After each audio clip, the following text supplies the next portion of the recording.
Hello, everyone. Hello, good morning, good afternoon. My name is Daphna Scholl. I'm the creative producer for The Braid and your Zoom master for today's event. We are so glad that you're here.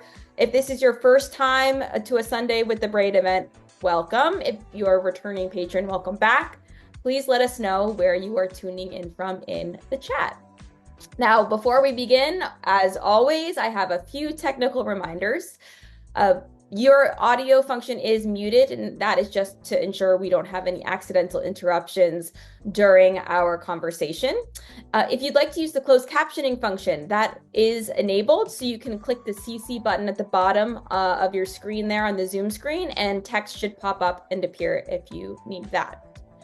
We also will be this event is recorded, so if you have any friends or family who'd like to watch afterwards or you want to watch again, it will be posted on YouTube shortly after today's event. We will also be having a Q&A at the end of our conversation. So if you have any burning questions for Emily Sugarman, please don't text them, chat them to me, and I will be happy to field those and take as many questions as I can. So with that, I am now going to send it over to former TV executive, board Braid member, and lovely moderator of Sunday with the Braid, Olivia Cohen-Cutler. Hi, Olivia. Hi, Daphna. Good morning, good afternoon, and welcome to a really unique Sunday with the Braid. I'm Olivia Cohen-Cutler, and today I have the distinct pleasure of talking about some of my very favorite subjects: Jewish heritage and pride, female empowerment, and breathtaking, beautiful, one-of-a-kind jewelry. Emily Sugarman, the founder and creator of Pure Sugar Gems, is many things.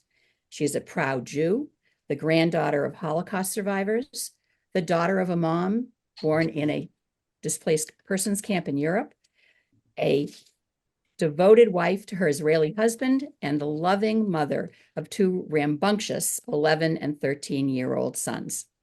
We are going to explore how Emily's commitment to Judaism and her love for jewelry birthed this business almost by accident and has grown it to more than 16,000 Instagram followers, including many celebrities, media personalities, and regular people who are entranced not only with Emily's gorgeous jewelry, but also with all aspects of her life that she has shared with friends and strangers alike on her account.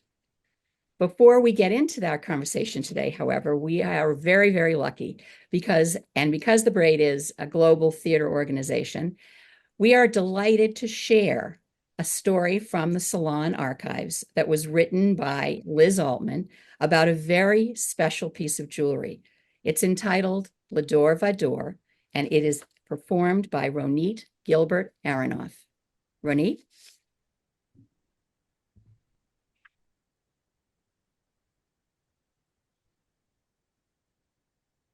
I'm at the Dallas Holocaust and Human Rights Museum. I remember my father telling me countless stories about the Holocaust. Not one woman from my dad's family survived. I feel my missing family members as a weight.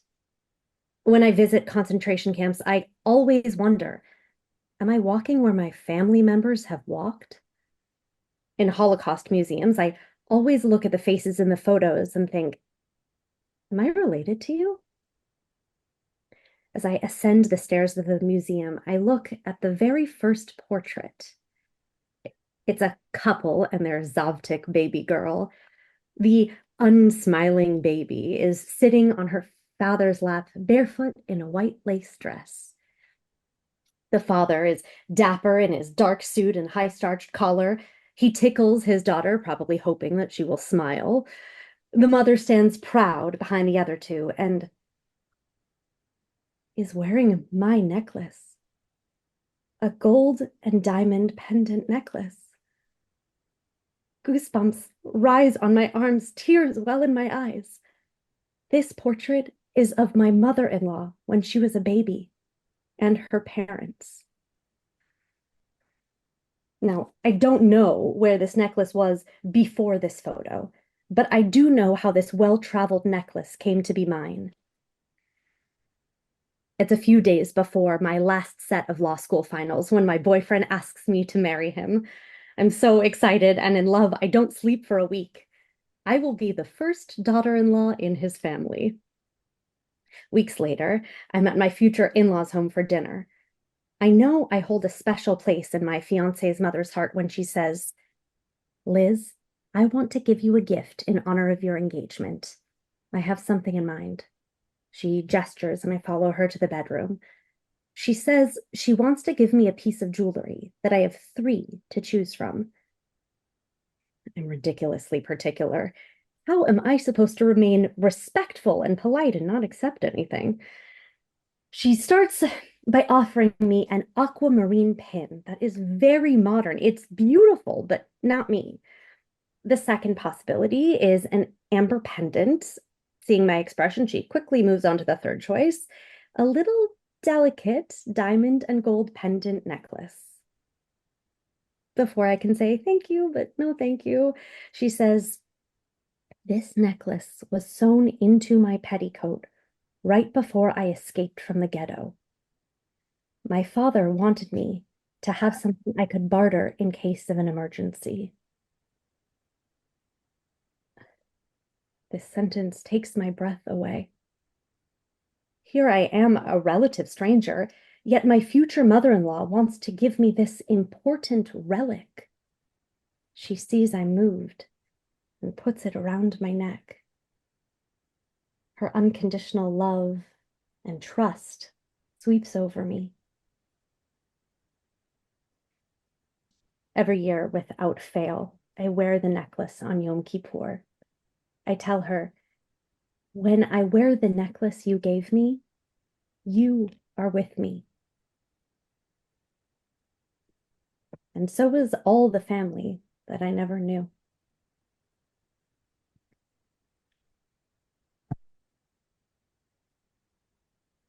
Thank you, Ronit.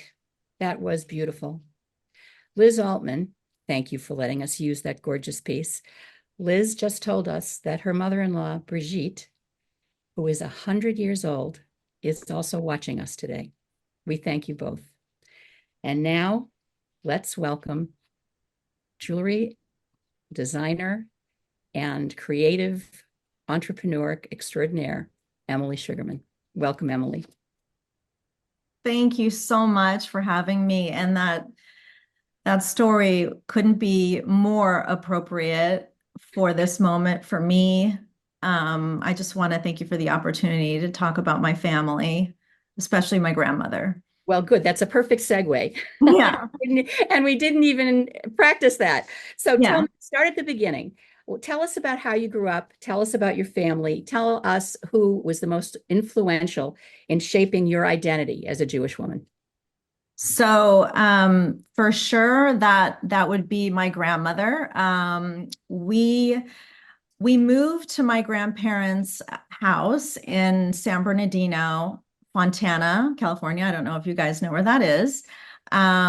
This was because my parents got divorced when I was 2 years old.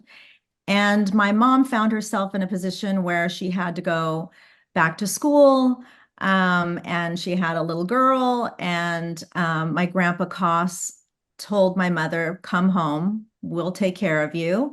And so my grandmother, for me, felt more like my mother in many ways. And my mother felt more like my sister because it was like this intuition in me felt that my mom wasn't quite ready to take me on as a responsibility because she still had to kind of get her feet on the ground, having the rug ripped out from underneath her and suddenly getting a divorce. So my grandmother was always that steady, predictable, emotionally stable source of comfort.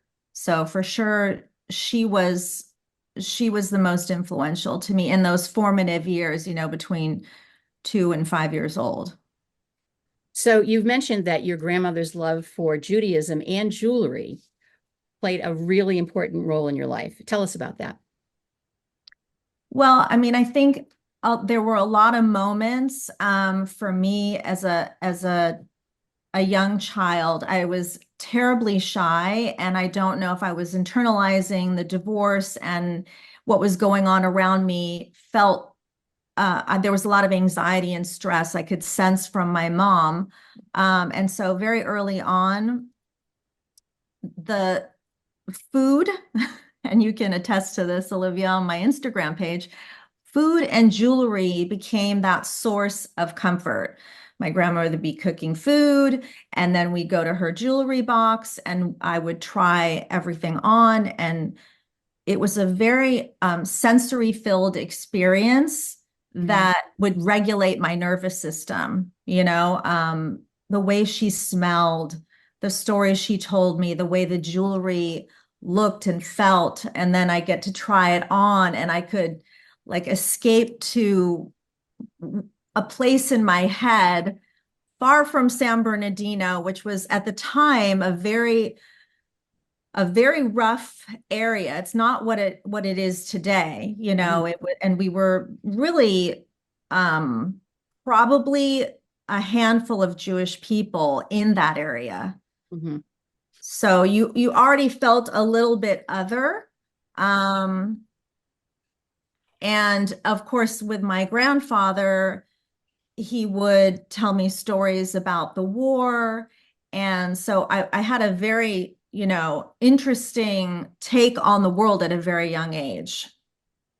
What was the genesis of your grandmother's love star? What did that mean to her? What did it mean to you? So it's interesting because that particular item in her jewelry box, I never saw until she passed away, and I inherited all her jewelry. And my mom then gave me the star and said this was Grandma Rose's love star. She didn't refer to it as a love star. That's what I refer to it as, but she said her Magen David.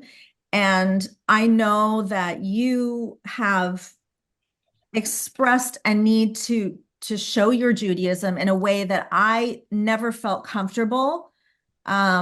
Maybe because of, well, not maybe, certainly because of, being born in a displaced persons camp in Austria and then ending up in San Bernardino and all the feelings you might have, like I said, as an other in a community. And she always warned me of that growing up, like, you're Jewish, be proud, but you don't have to advertise it.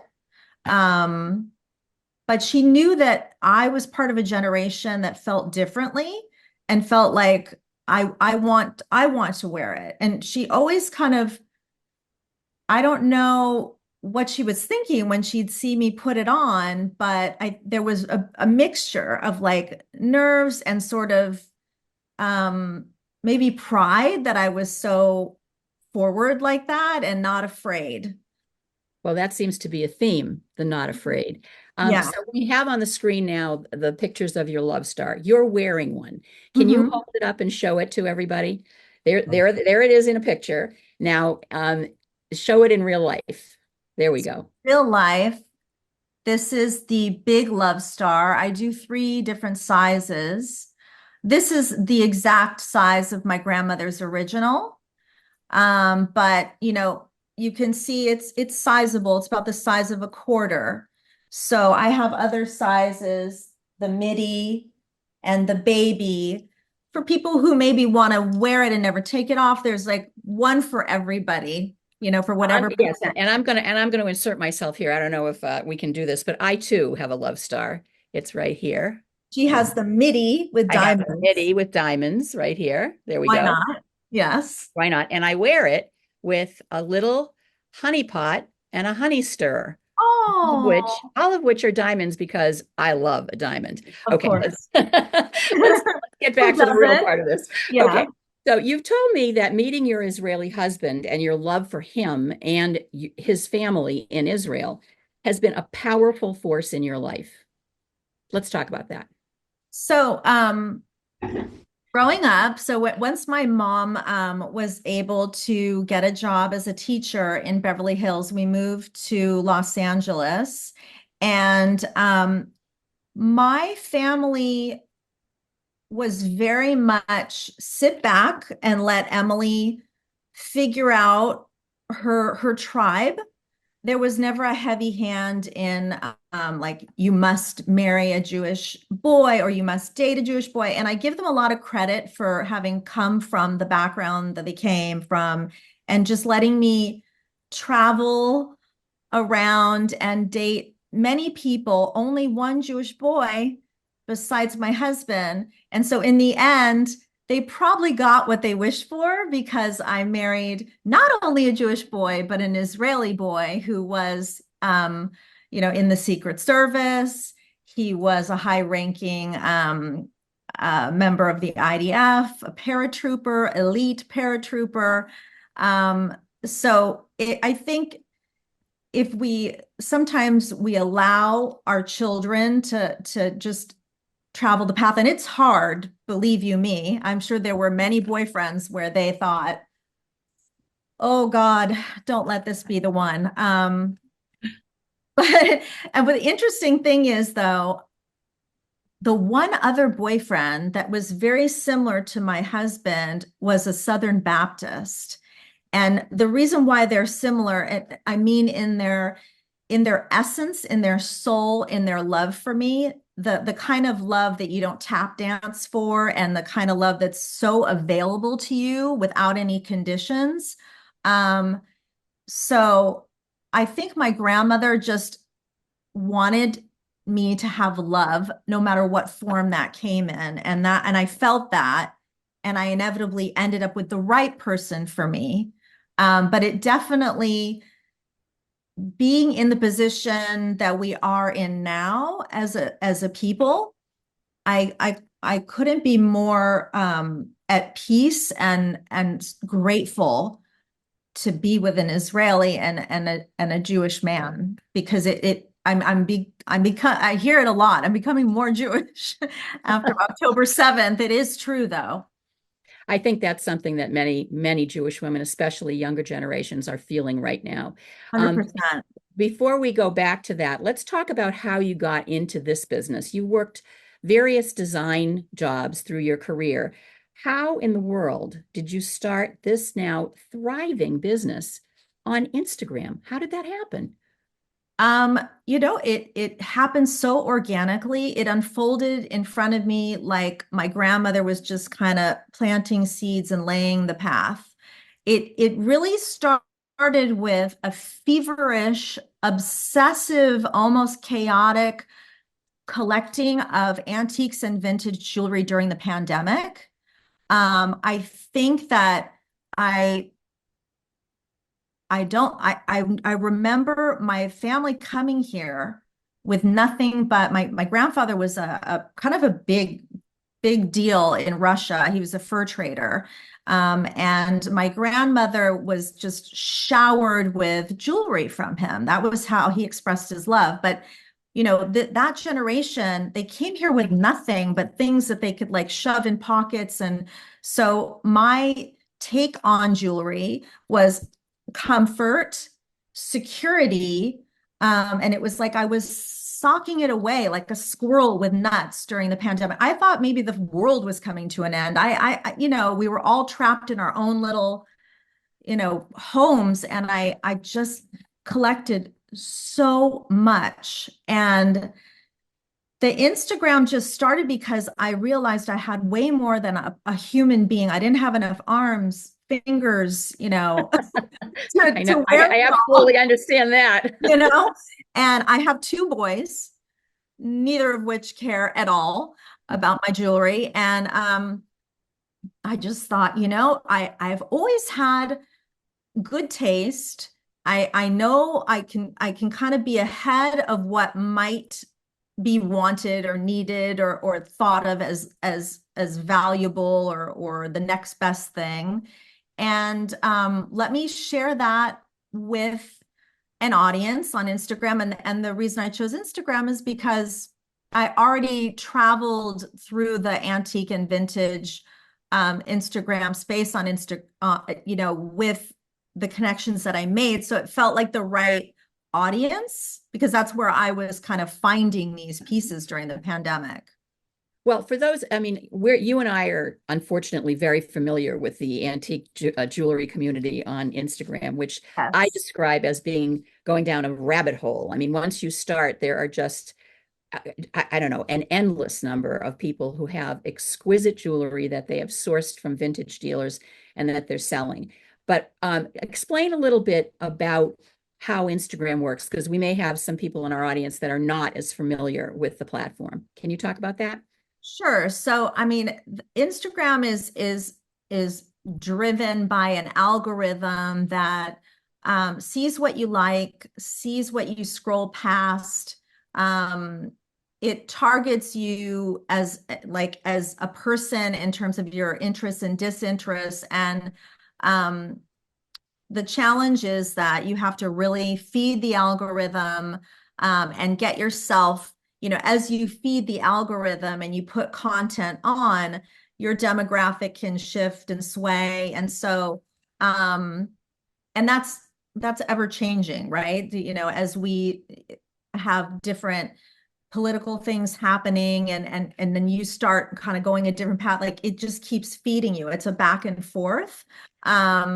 So I just really it's interesting, and it's also a bit scary the way AI is. It's like, that it's kind of communicating with you. Sometimes you even think of something, I haven't spoken it, and all of a sudden it shows up in my feed. How does it do that? I don't know, it's like, but but it's also very helpful. There are things that I need, and then suddenly, lo and behold, it's in my feed, and I'm like, oh my God, where, God? Is that you? Thank you. Well, maybe God is Instagram. Who knows? But Or Mark Zuckerberg. I don't know. is he Do Instagram? it. No, I can't keep up with them. Yeah. Tell me, what is it to be a success on Instagram? I mean, what defines success for you? I mean, 16,000 followers is a tremendous number of people. Do you know 16,000 people? How do you get to that number?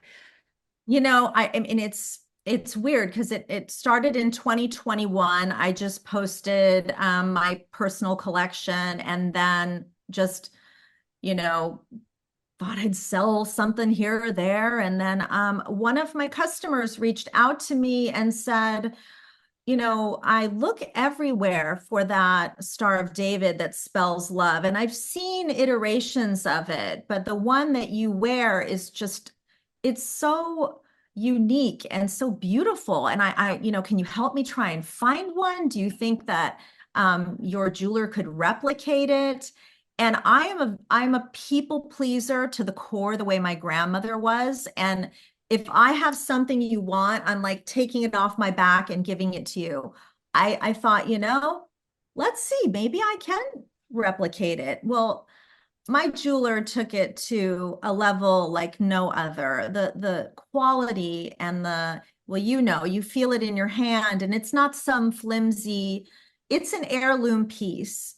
And once I saw that that was possible, that just opened up the door for, I don't actually have to, I would never give my original Love Star away, but I can, if someone asks me, I love, like, this was replicated this high because one of my best customers said, I just love the large high you wear. Okay, I made it for him. So now I got other people who want it. And it snowballed, if that's a good way of describing it. Yeah, I want to talk about the jeweler a little bit. And Mhm. tell us about your favorite pieces, because you have, I mean, I've watched the development of your line, and it has really been an organic development. And the pieces are related to one another. Talk a little bit about these pieces here, because I know these are some of your favorite, the ones that are on the screen right now.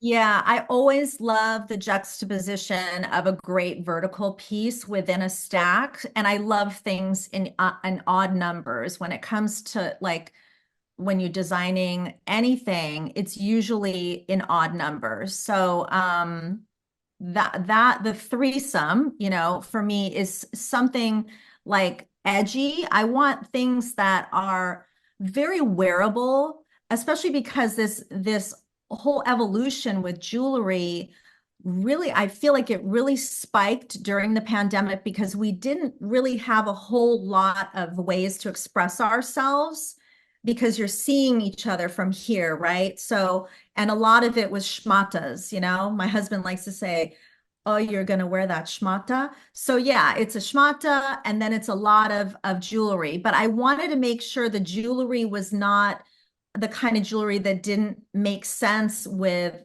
a pajama top or, you know, for me, it's wearable pieces. The axe, that's my grandmother's rose. The axe is like power, you know, and love and the J is somebody's name that they, you know, it means something to them. It could be their kid, it could be their husband, it could be their dog. So it's just very personable pieces that I think people gravitate towards. Talk a little bit there on the screen right now. We have your what you call your wrist stack. Every Mhm, one of those bracelets has a story. Tell us mhm. the story about Rose. So that's my grandmother's name. And when I saw that nameplate, um, it was attached to a pretty hideous bracelet. And I didn't care. All I saw was that nameplate. I need to get it in my hands because it's my grandmother's name and I will rework it once I have it. So I added a much more beautiful link to it, which is right here. And now that people are seeing this nameplate, they want their name. And so I just finished Cesare. So this is an Italian name. His nickname is Che, but his wife wants to wear his name, and maybe he'll pay for it if she does, or maybe not. But this is kind of a labor of love. This is a new venture that I'm doing, and you've seen a lot of stories about it. It starts with a name and then we go from there and I design it in my computer. So that in answer to your question about how did I end up here, I feel like all the hats I've worn over the years guided me to this place at 53 years old. You know, some might say, oh, nobody wants to hear from someone in their middle age and upward. But I think that there's a lot of story to tell and there's a lot of expertise that I offer because of all the hats I wore. And that's why I'm able to be a one woman show. Well, that is one of the next questions I want to ask. How you are handling everything with this business. You have a family, you have two very active boys. How do you make that work? Ooh, minute by minute. I quit my job when we had our first son. I went through some terrible pregnancies and lost pregnancies along the way. And then when we had Yoni, um, I could tell he was different, and I couldn't pinpoint what that meant. But as we neared his first birthday, um, it became more apparent to me that he might be on the spectrum. And then once we had our second son, those differences became extraordinarily clear to me.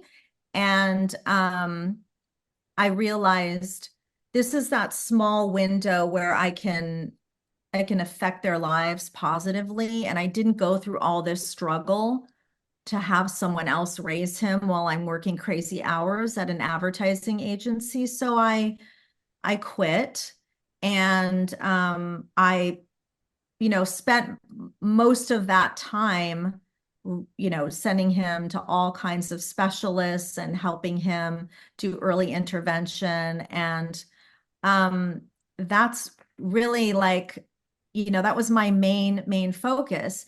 Now that they're older, um, they allow me space. My husband allows me space. I got a Manny, and I think that that was the best decision ever. But I actually got that Manny hoping that he would help me a little bit with my business. But at the end of the day, my kids always come first, so he's completely with them. And so that frees me up a little bit. But I gotta say, I mean, I think when you're in it, you don't really think about how overtaxed you are and how you're like going in so many different directions until someone from the outside, maybe you, Olivia, maybe someone. I went to a Sukkot dinner and I was with three women who are each in their own right, very high up in their professions. One is a movie producer, one is a psychologist, and one of them said to me, "Oh, so you have a social media director?" And I was like, "No, no, no, no, I do it myself." Wait, so you design the jewelry, you do all the content, you do, when she started listing the things, then I realized it's a lot. I guess it is a lot. But you love it. I mean, I can tell that you love it. You I live love it. it. I Yeah. live it. I Yeah. live it. I mean, design for me, whether it is jewelry or my house or how I present myself, it's my way of like feeling good. I like to see pretty. I like pretty, Yes, sparkle, you I know? totally get that. Yeah, I always describe myself the way Ellen DeGeneres did in Finding Nemo. I go for the sparkle. Go for the sparkle. So, Absolutely. yeah, My kids know because I do have attention deficit. And when you have a child that has these differences, that child is a gift. I mean, Jonathan, his name is gift from God. And he is my gift because he made me realize some things about myself growing up that people would just say, "Oh, she's just in the clouds. She just doesn't have a sense of time. She's just an artist." But I now see how my brain works because of him. So it's um, everything is happening for us in life, not to us. It's everything is an opportunity. That's how so I see it. completely, this is how you live it. And that's the next thing I want to talk about. Mhm. So you have your jewelry, you've got a very devoted following, you create these new pieces, you decide, oh, I'm going to make angels, and you make these gorgeous angels. They sell out within minutes. You can't make them quickly enough. And then you decide to invite your followers into your life, not Mhm. just your jewelry, but your life. Mhm. Beyond the aspect of designing and selling, tell me what inspired you. I am personally fascinated by this. What inspired you to invite people to your Friday night Shabbat pizza, to your son's bar mitzvah, to your skincare routine, to the designing of your new home? I mean, what in the name of God made you decide that 16,000 strangers would be welcome in that space? I think when you're in business, it's a relationship, and they need to know who they're buying from. And some might say it's none of their business. It's none of their, I think it is people's business. I think if you want to connect on a deeper level, you have to share. Mhm. I share because I I've always been a very open person, especially when I go through something that I know that most people would lay down and die over, and I survive it. I want to show them that there's light at the end of the tunnel, that there is hope. I want to be that beacon of love and light the way my grandmother was. She was the most in many ways like naive and kind and gentle person, even though she hid in the forest with her family and ate dirt when she was pregnant with my mother. And she came here with like just if you met her and you met her sister, my Aunt Hannah, you would think that Aunt Hannah was the one that went through all that because she was very like, had this presence about her and this armor, and not at all. She actually was sent to the States as a debutante before my grandmother because she was the pretty one. And but my grandmother remained who she was no matter what was thrown at her. And that's how I want to live my life. And I want to help people and affect people in a positive way. I will say that the majority of people that I have connected on a deeper level, like you, it's because we have something we don't even know that we have in common yet. When I opened up about my son being autistic, I can't tell you how many direct messages from people that I had already become friends with outside of the business aspect had either a kid on the spectrum, a sibling, a sibling on the spectrum. It's like we're connected. We're all connected to each other. So that's the positive aspect of opening it up. You were very vocal after, the horrors of last year, and you were you spoke about it in an unfiltered way, to your eternal credit, and you got a lot of positive reactions, but you also got a lot of negative hate. Mhm. Tell us about that and how you handled it, not politically, but personally, Mhm. and you know how how you had the strength to do that. I mean, the way I approach everything in my life is just with a bullhead. I'm stubborn. I won't let anybody tell me who I am, what I stand for. And I, I could have shriveled away and been really scared and but I just decided to keep speaking my truth. I mean, my truth is a lived experience. I'm not getting it from um secondhand information. I'm like, my husband was in the Israeli army, so I know the moral code. I know what they go through as a people. And I don't understand when somebody doesn't want to hear something that's actually true and from a person with lived experience. So I just operate on that level. You and I spoke about this before. We have some common friends, some mutual friends who are also sellers who sell a lot of Judaica. Mara Bernstein, who is a seller in New Jersey, a lovely young woman with a Love lovely young her. family. Pennyweight prize fighter is her handle. She talks about the fact that when she does a Judaica drop, she Mm. loses 1 to 200 followers every single time. Is that an experience that you have as well?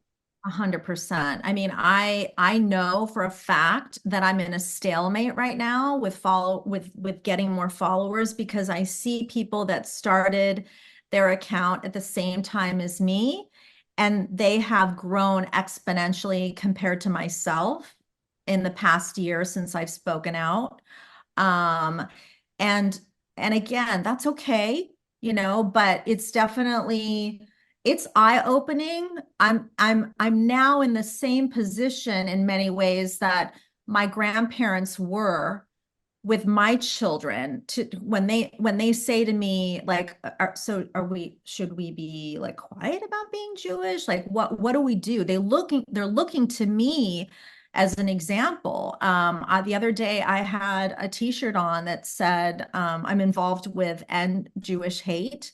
It's an Instagram movement with, I don't know if you've heard of it, but I had that shirt on. It's hashtag End Jewish Hate. And the philosophy behind the movement was if you word it, if you frame it in that way, not like Israel, that not defending a foreign country has nothing to do with Israel. Do you hate Jewish people? Then it's really like more black and white. You can't get into that what about conversation. So I had the shirt on, and my youngest son, Ari, looked at me and he goes, "Oh, can you take that off?" And I said, "Why?" And he said, "Well, we're going out. You're taking me somewhere." And I said, "I know." He's like, "Well, I'm scared. I'm scared for you." It's that moment, Olivia. Nobody gives you that book. I'm like, the manual. What do I do? What do Yeah. I do? He's scared. Do I give into it? Do I keep the shirt on? And I took the shirt off and I didn't know if that was the right move. I mean, Yeah. I don't know. I don't know. I'm a human just like everybody else. Like, I'm gonna Yeah. mess up, I'm gonna mess up. Yeah. So when you did I know we talked about this too, when you did find this drop, and when you were attacked at the beginning, some of your followers who are extremely prominent, like Mhm. Deborah Messing, Jenny Mullen, came to your defense. Tell Mhm. me what happened. It was, I got involved with Deborah Messing. I think it might have been a year and a half ago. She commissioned me to do this lovely initial in honor of her mother, and she's a lover of jewelry. And I said that I'd love to send her a love star, and I was going to send her two. She ended up giving it to Jenny, and Jenny went wild over it. And they've just been so vocal in the community and so nobody can win, right? Somebody forms an opinion about you and that opinion is their opinion, and we're very, very divided. But just knowing that I have them writing to me when they see I've gotten some pretty negative feedback, or and supporting me in that way, and Jenny promoting my star the way she did, because I don't know if that's how you and I discovered each other. She No. I don't think so. I don't know how it was. All I know is I became completely obsessed with everything that you were doing. Yeah, I just really, I mean, I appreciate the anybody who is Jewish and is putting their self out there right now. I mean, it's cancel culture to the extreme. It's ganging up. It's like it's really scary. And I think, Deborah and Jenny have really, and Eve Barlow, I don't know if you follow her as well. She's just they're amazing advocates for, it's not just about Israel, it's about Jewish people in America. Like, what do we have to do with Israel? I mean, that's just Yeah. crazy. I know it has, you're right. That's what it is. And one of the things that you said to me recently that really resonated was you've had, and I think this is a good place for us to wrap up too, because it talks about not just Jewish people, but humanity, that Mhm. many people have approached you, non-Jews, Jews and non-Jews alike, and Mhm. said, I love your love star. Is it appropriate for me to wear it with a cross? Oh, Tell me this about that. this for me is like, this is where I feel my grandmother, and I know that she's with me, she's guiding me. I mean, and that's where my advertising experience comes in as well with marketing. I knew when I made this Mogan David, I didn't want to be so secular about it. I didn't want to be exclusionary. I didn't want to make people feel like, oh God, I love it. Damn, I wish I was Jewish, or because I remember when I was growing up, I wanted to wear a cross. Why? Because of Madonna, not because of religion. And I figured out a fleur-de-lis was the next best bet. So I was like, fleur-de-lis here, there, there. So since love, the word love in the star is so prominent, I'm like, I'm not going to reference that at all. And I'm just going to call it the love star, because that's what my grandmother represented. And she would want it to be inclusionary.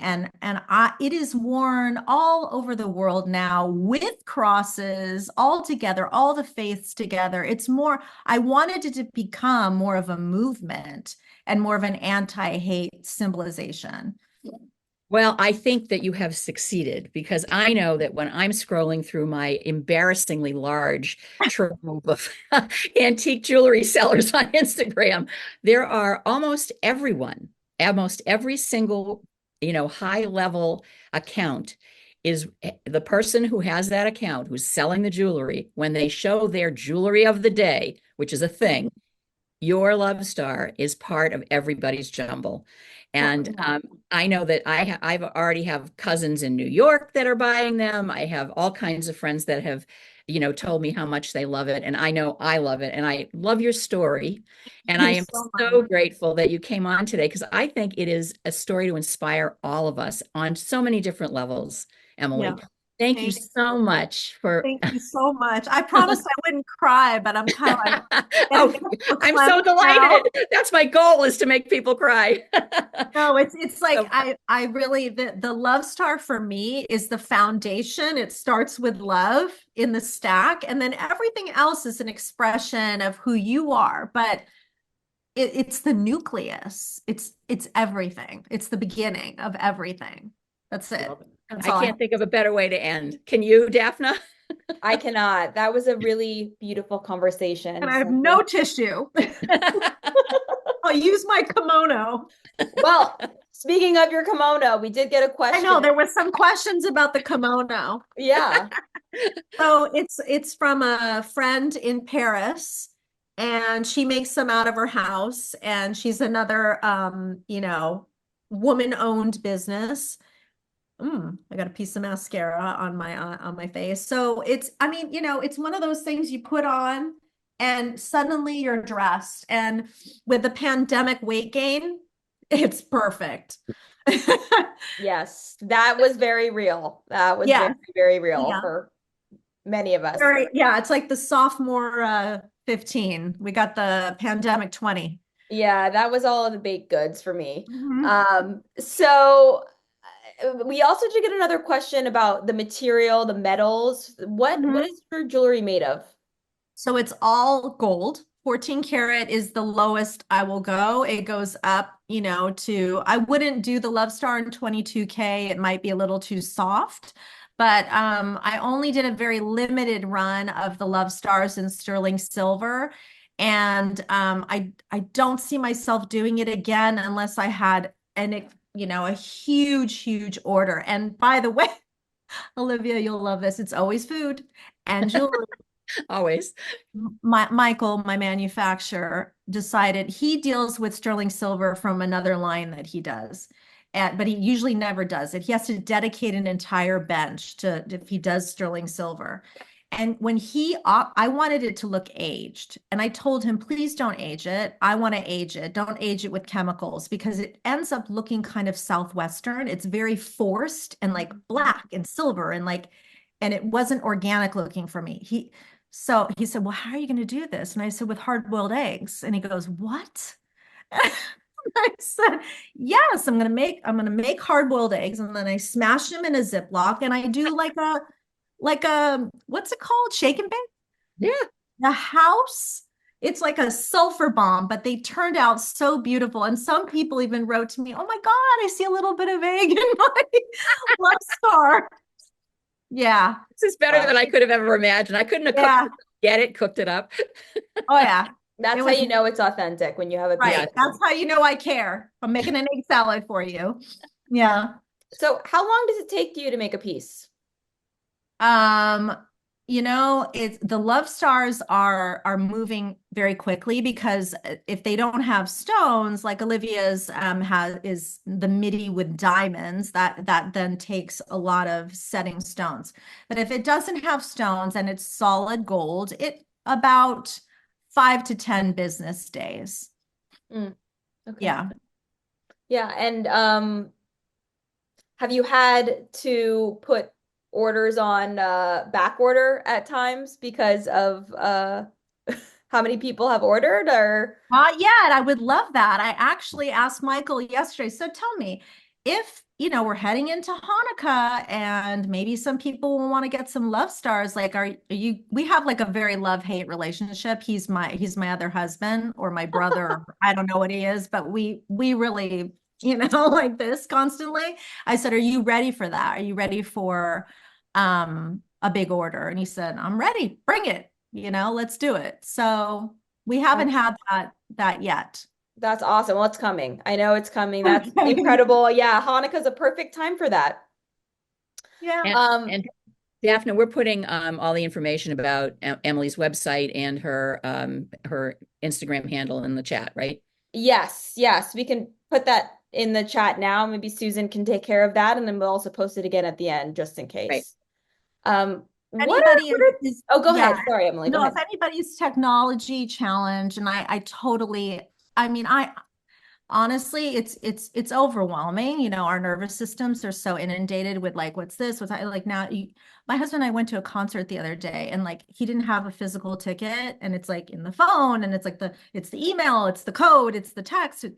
I mean, him and I were so anxious by the time we got into the concert. It's like, so if you you want to email me instead or send me, I have many customers that just text message me and we just deal with it that way. So that works as well, because I know Instagram is very limiting for me as a business platform to reach people that maybe are not, I mean, who wants to be on Instagram unless you're like you and me, Olivia? Yeah, addicted to jewelry. Lunatics. Yeah. And what are the price points of your jewelry so people can kind of understand So I think, range? it's crazy what gold has been up to lately. When I first started the Love Stars back maybe 2 years ago, I was selling them for $650. And now the big love is up to $1,350. So it's definitely gone way up. We need as jewelers who have their own jewelry line, we need this to like settle down a little bit because the cost of labor has gone up as well. Right. But also, let me just say, I'm wearing another piece of Emily's, which is going to be hard to see.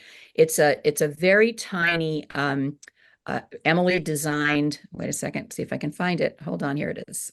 Emily designed Evil Eye. Here, wait a sec. I'm sorry to be fiddling with this. There we Yeah, go. evil eye engine turned. Yeah. Yeah, right here. I don't know if you can see it. Now, Diamond. yeah, I of course had to have it with diamonds because that's a problem. But she makes it without diamonds, and I think the price was under $150. Am I right, Emily? The price on that one? With No, no, no. the one without the diamonds. Oh, without the diamonds in Right. CZ. Yeah, if you get it in CZ, I think it's $100 or Yeah. something. So, I Mhm. mean, I say this because I understand, the question about the price points, and the fact is Mhm. that there are pieces that that can be acquired and started Mhm. Mhm. at a price point that is attainable to most everyone.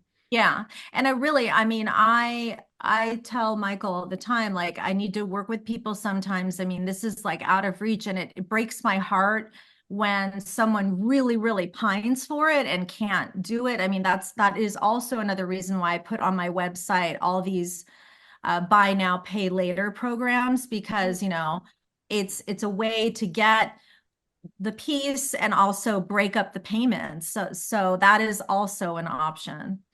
Yeah, I'm sure people appreciate that because Yeah. with bigger payments, it can be really hard, especially something Mhm. as beautiful as your work. You want to own it, but it Mhm. can be challenging for that. Yeah. Robbie wants to know, does a Love Star come with the chain? So all my chains are usually vintage or antique. So no, they do not come on a chain, but I worked with a husband who wanted to surprise his wife recently. And, he told me what she liked, what she didn't like, and I was able to source a really nice vintage chain for him and his price point. I always love when these men reach out and like, why doesn't my husband do this? Like, you know, but it's really nice to see when it does happen. Yeah, I know. That's wonderful. Yeah. Well, my last question is what's the best way to get in contact with you if people have any questions? Um, I mean, should I give out my cell phone number? I don't know. I guess the best way is via email at emily@puresugargems.com. Wonderful. That's an email I check regularly. Of course, my direct messages and Instagram, that is even better because I really, since I am the social media director, I'm the one you're not, when you're not communicating with anybody else but me.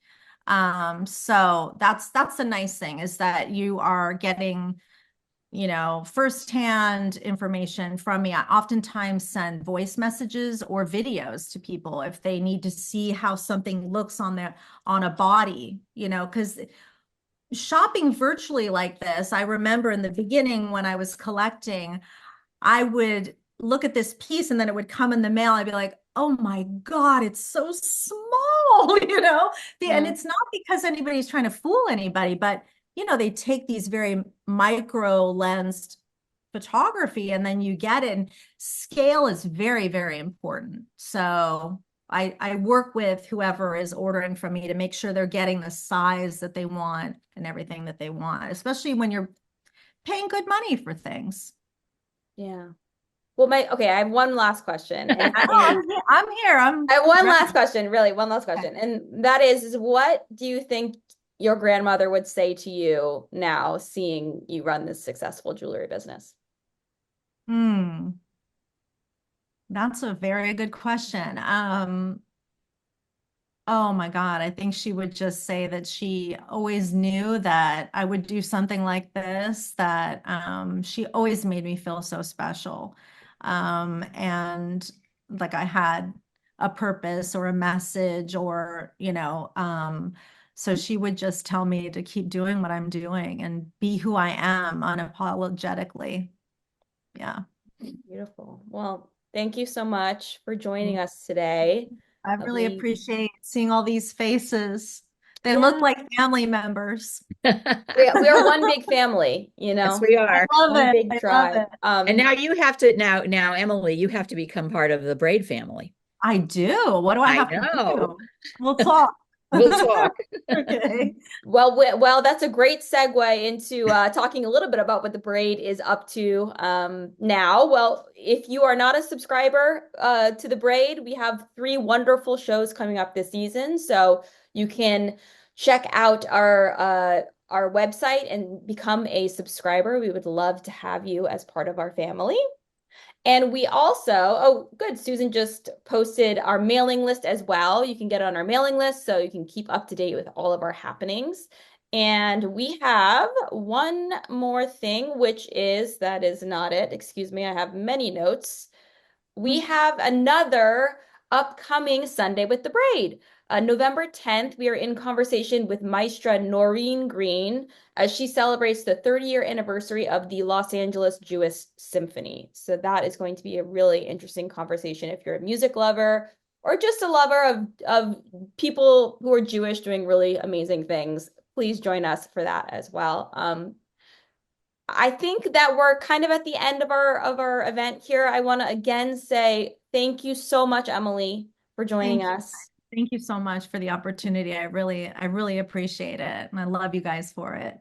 Well, we love you. And thank you, Olivia. What an amazing Fun. moderating experience we had from you. We really appreciate it. And more to come. Yep. I'm Thank glad. you. Thanks, Emily. Thanks, Thank you Daphne and Susan guys. too. You're Bye, welcome. All right, everybody. everybody have a great Big rest of love, the day. everybody. Big love.